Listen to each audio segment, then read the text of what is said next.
Welcome back, Speducators. Hopefully, you had a nice, long, relaxing summer, and hopefully, you got the chance to unplug. I know I did. But I'm excited for this new school year because not only is it a new school year, but we have new lessons. So, without further ado, let's dive right in. Today's lesson, transitioning into a new school year.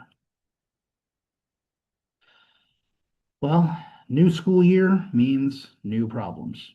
And the thing is that for a lot of kids, starting a new school year is exciting.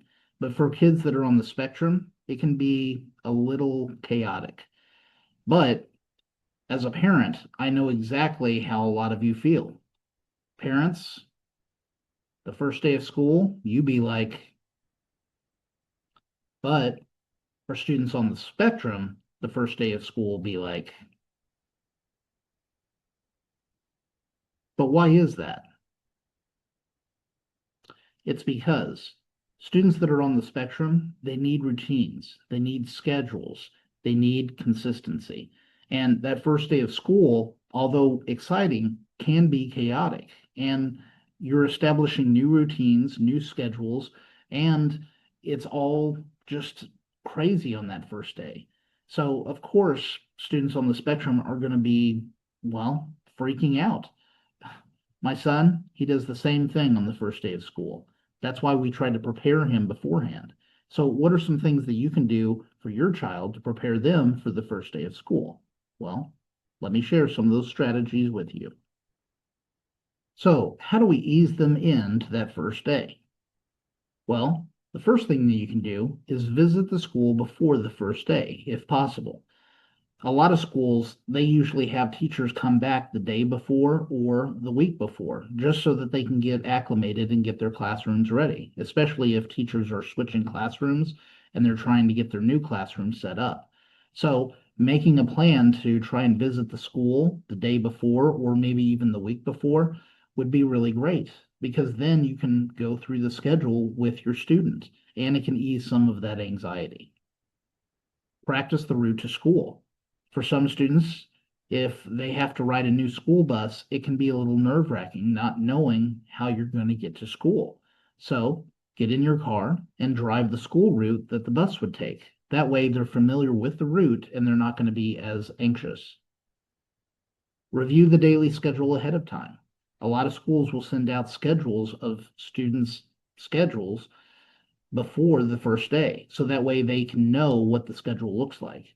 And if your student has a locker, it might be good to try to go in and practice working with the locker. That's what we did with my son. So by the time he came on the first day, he was able to get into his locker. It took him a few times, but he was able to do it. And by doing that, it eased his tensions and he felt a little bit more comfortable.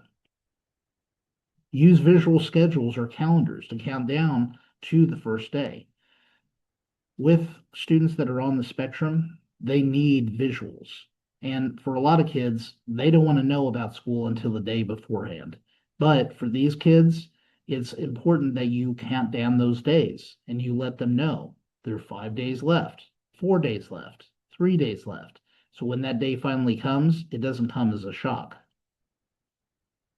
Make sure to talk positively about the new teacher in the classroom because they may be anxious about the new teacher and their classroom, and they're not sure if they're going to like them or not because new things can be scary. So, using a positive tone when talking about the teacher in the classroom will help ease those tensions as well.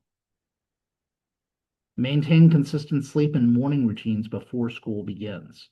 Again, this is something that my wife and I did with our child. We made sure that the week before we started getting him to bed earlier and earlier so that by the time it came to that first day of school, he was ready and it wasn't going to be a shock to have to go to bed early and get up early. Allow the child to ask questions and express concerns. It's okay to have anxiety about that first day. And by asking questions and expressing those concerns, they feel more confident in being able to, go into that first day without having to worry about fear. So again, make sure that you tell your child it's okay to ask questions. What concerns do you have? And talk it through with them. And then last but not least, communicate important information about your child to the teacher before school starts. If you go into the school the week before or a few days before and you're able to meet the teacher, share some information, especially about what are some of the triggers that they have, so that the teacher can match the name with the face and they can provide that help on that first day. If you're not able to actually meet with the teacher, then email them. Their contact information should be on the school website. And then make sure to include a picture of your child. So then that way they can, again, match a name with the face, and they know how best to help the child on that first day. By implementing these strategies, your child will feel less like this on the first day and more like this.